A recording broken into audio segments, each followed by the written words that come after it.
Everyone, welcome to JV education. Myself Jyotika Sharma. तो friends, आज की वीडियो में हम डिस्कस करेंगे हिमाचल प्रदेश में जो बाहर से जातियां आई या हिमाचल प्रदेश के जो सबसे पहले निवासी थे वो कौन कौन थे। तो इस वीडियो में आज हम उसको डिटेल में डिस्कस करेंगे। तो हिमाचल के निवासी,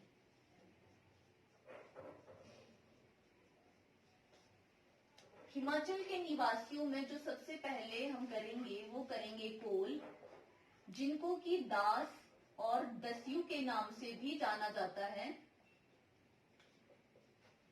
किरात, जो कि मंगोलियाई पीपल थे।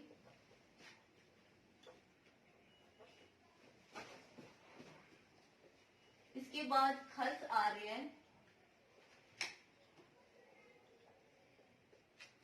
और वैदिक आर्य।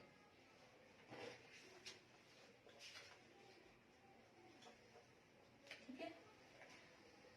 तो जो कोल थे, कोल हिमाचल प्रदेश में जो हिमालय क्षेत्र था यहाँ पर आने वाले सबसे पहले निवासी थे और यहाँ पर आकर ये बस गए। तो ऋग्वेद के अनुसार जो कोल है वो 3000 ईसा पूर्व से 1500 ईसा पूर्व में हिमाचल में आए और यहाँ के पहाड़ी क्षेत्र में बस गए।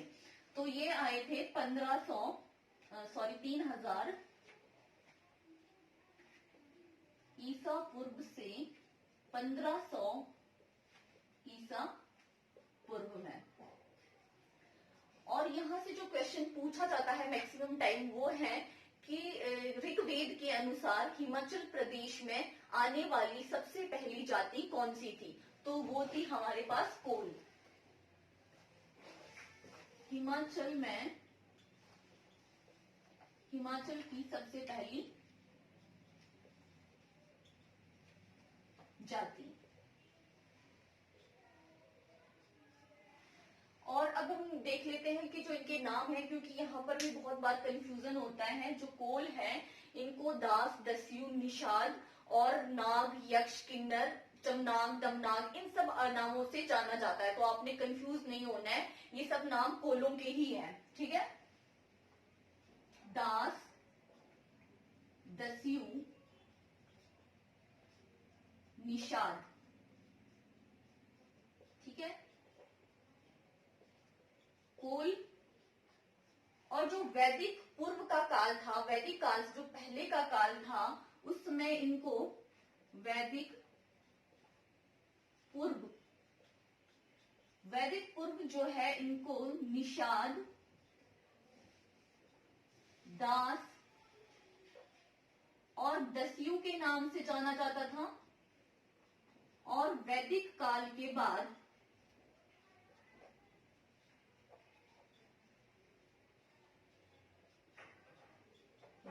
के बाद इनको किन्नर,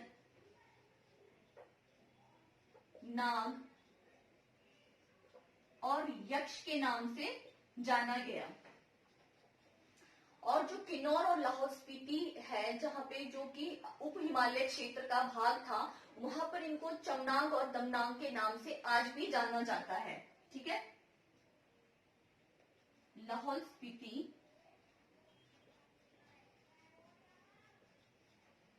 और किन्नौर,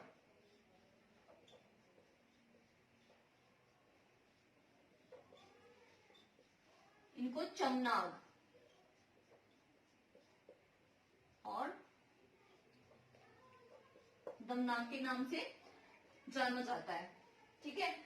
तो ऐसा माना जाता है कि जो आज का बिहार और झारखंड का जो क्षेत्र है, वहां से ये लोग आए और हिमाचल के क्षेत्र में बस गए। ठीक है। जो हिमाचल की जितनी भी जातियां हैं उनमें जो निचली जाति है उनका संबंध कोलों से है। जो आज यहाँ पर जातियां हैं जैसे कि कोली, हाली और डोम है, आपके बाड़ी, ये सब जो है इन्हीं के कोलों के ही वंशज माने गए हैं। ठीक है। जो इनमें देखने में जो इनका रंग है वो काला है और जो इनकी हाइट है वो छोटी होती थी पहले। ठीक है। और ऐसा माना जाता है कि ये जो लोग हैं वो प्रोटो ऑस्ट्रेलिया लोग थे, जो कि दक्षिण अफ्रीका के मूल निवासी हैं। ठीक है। और ये था इनके बारे में, जो अब हम बात करेंगे जो इनका एक राजा हुआ करता था, उसको भी हम डिस्कस करेंगे, लेकिन उससे पहले हम किरात और मंगोलियाई इनको देख लेते हैं। जो किरात थे ये हिमाचल प्रदेश में आने वाले दूसरी जाति थी। हिमाचल में बसने वाली दूसरी जाति।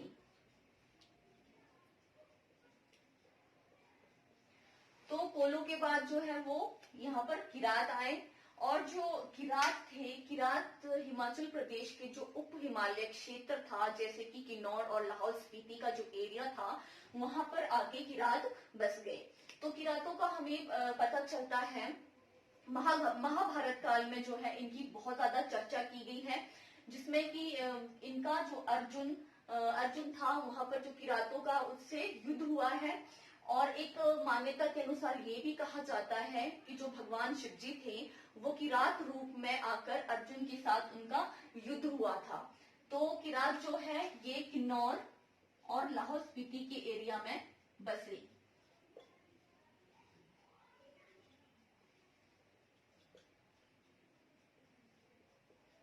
किन्नौर लाहौल स्पीति के क्षेत्र।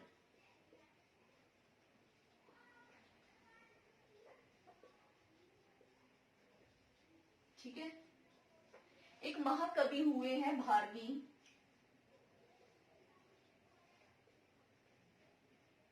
भारवी कवि, इनका एक महाकाव्य है किरातार्जुन।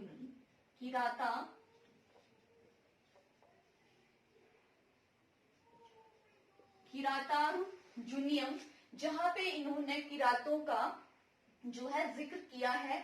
और वहीं पर ये वहां से पता चलता है कि जो किरात लोग थे ये लाहौल स्पीति और किन्नौर के एरिया में आकर बसे। ठीक है। इसके बाद जो थर्ड है वो है खस आर्यन।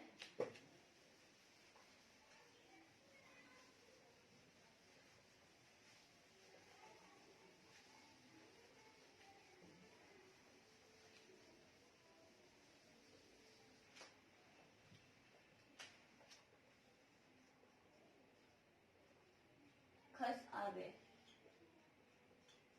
ये जो है हिमाचल में आने वाली तीसरी जाति थी। ठीक है। हिमाचल में आने वाली तीसरी जाति।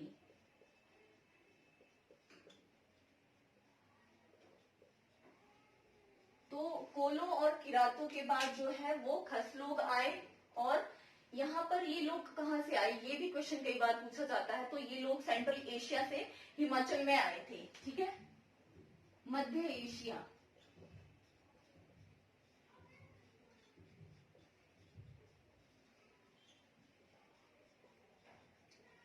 ये लोग मध्य एशिया से आए और जो पश्चिमी हिमालय था वहां पर आकर बसे। पश्चिमी हिमालय में भी इन्होंने जो जम्मू कश्मीर का एरिया था, हिमाचल, नेपाल, उत्तरांचल, गढ़वाल का जो गढ़वाल है, कुमाऊं है, वहां पर आकर ये लोग बस गए। और जो खास लोग थे इनका जो इनको आज खशिया नाम से भी यहाँ पर जाना जाता है। ठीक है।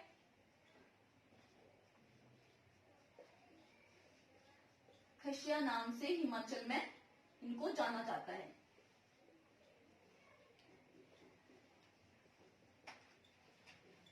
और जो ये खस लोग थे इनका जो सांस्कृतिक नियम था आर्यों का, उनमें इन्होंने हमेशा उपेक्षा ही की। और जो कर्म के जो काम होते थे उनमें भी इनकी कोई रुचि नहीं थी। इसीलिए इस वजह से इनको मलेच के नाम से भी संबोधित किया गया।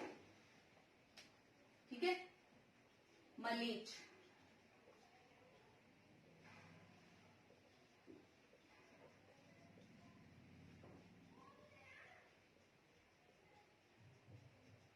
ठीक है।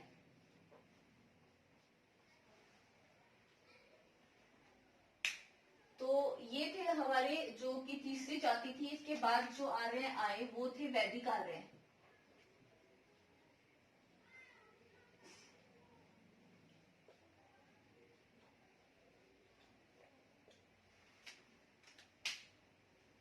जो वैदिक आर्य थे, ये जो हिंदू कुश है, हिंदू कुश को पार करके ये सिंधु घाटी जो सभ्यता थी वहां पर इन्होंने प्रवेश किया और वहां से ये सप्त सिंधु की ओर बढ़े, जो कि पंजाब का एरिया है, ठीक है। वहां पर ये आए और वहां पे ये तलहटी में, जो हिमाचल की जो तलहटी थी, ये वहां पर बसना इन्होंने शुरू किया।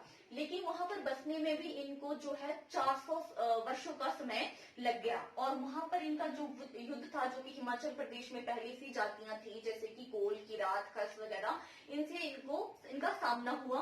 और इन्होंने जो ये जातियां थी, दूसरी जातियां, उनको जो हिमाचल के जो दुर्गम क्षेत्र थे और पहाड़ी जो ऊपर वाला एरिया था, वहां पर ये इन्होंने, इनके साथ जब इनका युद्ध हुआ तो ये लोग ऊपर को आगे, जो वैदिक आर्य थे, इन्होंने अपने आप को जो हिमाचल के निचले क्षेत्र थे वहां तक सीमित किया और जो शिवालिक का एरिया था वहां पर जो है वैदिक आर्य आकर रहे। तो ठीक है, जो खस आर्य थे, खस आर्य का जो नाग हुए, नाग जो जाति हुई, इनके साथ इनका युद्ध रहा है।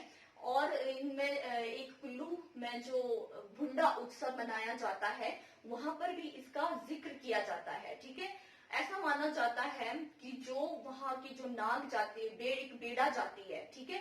बेड़ा जाति के जो लोग हैं वो नागों के वंशज माने जाते हैं और आज भी वहां पर इनकी बलि दी जाती है, क्योंकि जो खस आर्य थे उन्होंने नागों को हराया था। इसकी वजह से आज भी वहां पर जो है भुंडा उत्सव मनाया जाता है, ठीक है। तो ये थे हमारे हिमाचल प्रदेश के जितने भी निवासी थे।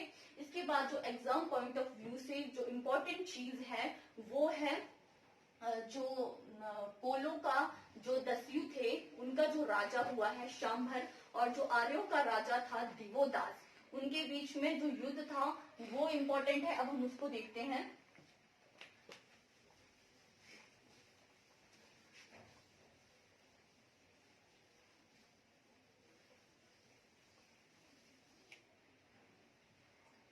शांभर और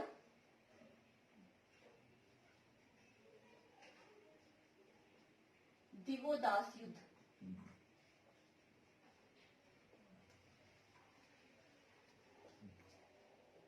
ठीक है। तो ऋग्वेद के अनुसार, क्वेश्चन कई बार ये भी पूछा जाता है कि किस वेद के अनुसार शांभर और दिवोदास का जो युद्ध था, किस वेद में इस युद्ध की जो है चर्चा की गई है। तो ये ऋग्वेद में की गई है। ऋग्वेद के अनुसार जो दस्यु का राजा था, दस्यु राजा शांभर,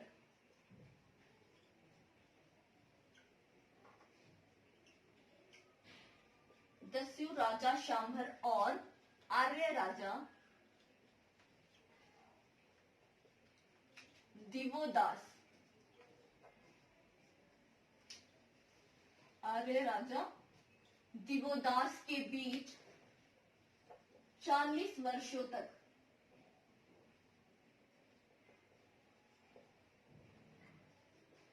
40 वर्षों तक युद्ध हुआ। और यहां से क्वेश्चन कई बार एग्जाम में पूछा गया है कि दस्यु का राजा कौन था, तो वो शांभर था, और जो आर्य का राजा था वो कौन था, तो वो दिवोदास था, ठीक है। और इनके बीच में जो युद्ध है वो कितने वर्षों तक चला, तो 40 वर्षों तक इनके बीच में युद्ध रहा। जो दस्यु राजा शांभर था, इसके जो यमुना और व्यास के बीच में जितना भी एरिया था वहां पर इसके 99 यानी कि 99 किले इसके बने थे और ये बहुत ही शक्तिशाली राजा था। फिर उसके बाद जब आर्य आए और आर्य राजा दिवोदास ने इसके साथ युद्ध किया और उस युद्ध में जो है शांभर की हार हुई, ठीक है। अंत में क्या हुआ,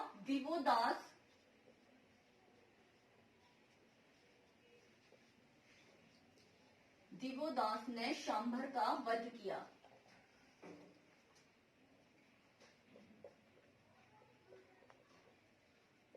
और जो ये वध हुआ, ये हुआ उद्ब्रज, एक जगह है उद्ब्रज। ये भी एग्जाम में पूछा जा सकता है कि शांभर का वध कहाँ हुआ, तो उद्ब्रज एक जगह है जहां पर दिवोदास ने शांभर का वध किया, ठीक है। जो और एक क्वेश्चन यहाँ से ये भी बनता है कि जो दिवोदास के सलाहकार थे वो थे ऋषि भारद्वाज, ऋषि भारद्वाज, ये दिवोदास के सलाहकार थे, ठीक है।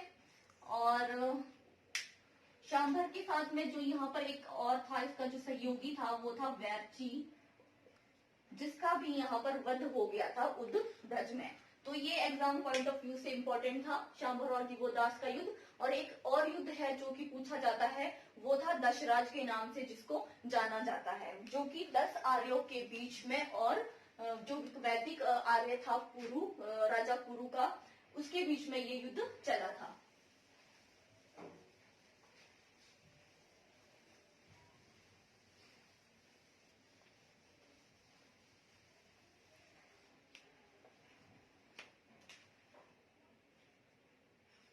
दशराज युद्ध,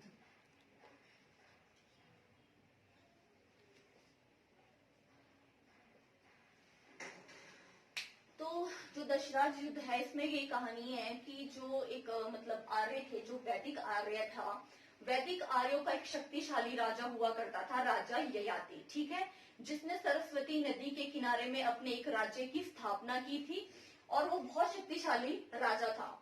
फिर उसका एक जो पुत्र हुआ पुरु, और पुरु का क्या जो युद्ध था वो हुआ था जो दिवोदास था, दिवोदास का के पुत्र सुदास के साथ, ठीक है। दिवोदास का जो पुत्र था सुदास, उसका जो युद्ध हुआ वो हुआ था राजा ययाति के पुत्र पुरु के साथ। और उसमें जो थे पुरु के साथ साथ में 10 और आर्यन राजा थे और गैर आर्यन राजा भी थे, ठीक है। इन सब का आपस में युद्ध हुआ और इसमें जो जीत हुई वो हुई सुदास की, ठीक है।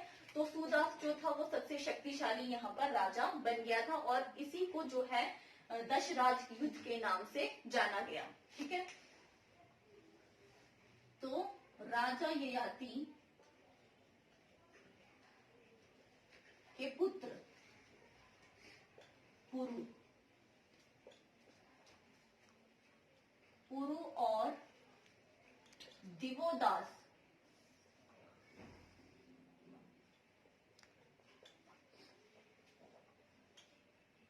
दिवोदास का के पुत्र सुदास और 10 आर्य राजा के बीच में युद्ध हुआ।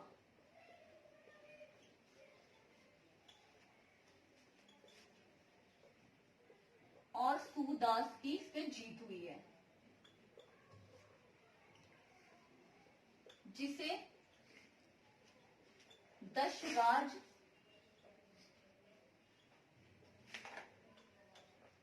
युद्ध से जाना जाता है।